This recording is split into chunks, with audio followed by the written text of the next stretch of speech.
Hi friends, welcome to our channel kara kuzhambu.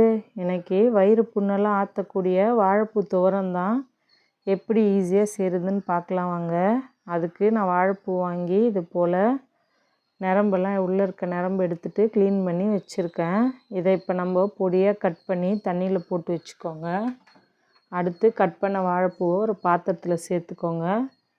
2 tumbler அளவு தண்ணி சேர்த்துட்டு 1/4 ஸ்பூன் கல் உப்பு சேர்த்து ஒரு 10 நிமிஷம் வேக வச்சுக்கலாம். பாருங்கள், நல்லா வெந்துடுச்சு. இப்போ இந்த தண்ணியை மட்டும் வடித்து எடுத்து வச்சுடுங்க.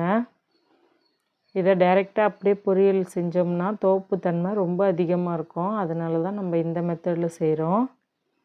தண்ணியை வடித்தாச்சு. இப்போது அடுப்பில் ஒரு கடாயை வச்சுக்கோங்க. 2 ஸ்பூன் அளவு எண்ணெய் சேர்த்துக்கோங்க. எண்ணெய் சூடாகட்டும். அதுக்குள்ளேயே நம்ம சேனலை சப்ஸ்கிரைப் பண்ணிவிட்டு வந்துடுங்க. இப்போ இந்த துவரத்துக்கு நம்ம தேங்காய் அரைச்சிக்கலாம். தேங்காய் ஒரு 3 காஞ்ச மிளகாய், 1/2 ஸ்பூன் சீரகம் எடுத்து அரைச்சி வச்சுக்கலாம். இந்த சைடு நம்ம கடுகு, கடலப்பருப்பு, உளுத்தம்பருப்பு சேர்த்துருக்கோம். தாளிப்புக்கு 2 வெங்காயத்தை பொடியாக கட் பண்ணி சேர்த்துட்டு ஒரு கொத்து கருவேப்பிலையும் சேர்த்துக்கலாம். சேர்த்துட்டு நல்லா வதக்கிக்கோங்க. வெங்காயத்தை வதங்கினதும் வேக வச்சுருக்க வாழைப்பூ அதில் சேர்த்துக்கோங்க. அரைச்சி வச்சுருக்க தேங்காயையும் அதில் சேர்த்துக்கலாம். பாருங்கள், இந்த அளவு கொரகொரப்பாக அரைச்சிக்கோங்க. அப்போ தான் துவரத்துக்கு நல்லாயிருக்கும். ஏற்கனவே நம்ம உப்பு சேர்த்துருந்தோம். அதனால் இதில் ஒரு 1/4 ஸ்பூன் அளவு மட்டும் உப்பு சேருங்க. கரெக்டாக இருக்கும். டேஸ்ட்டும் சூப்பராக இருக்கும்.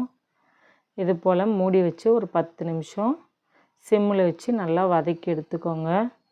சூப்பரான வாழைப்பூ துவரம் ரெடி. இது சாப்பிட்டா வயிற்றுக்கு ரொம்பவும் நல்லது.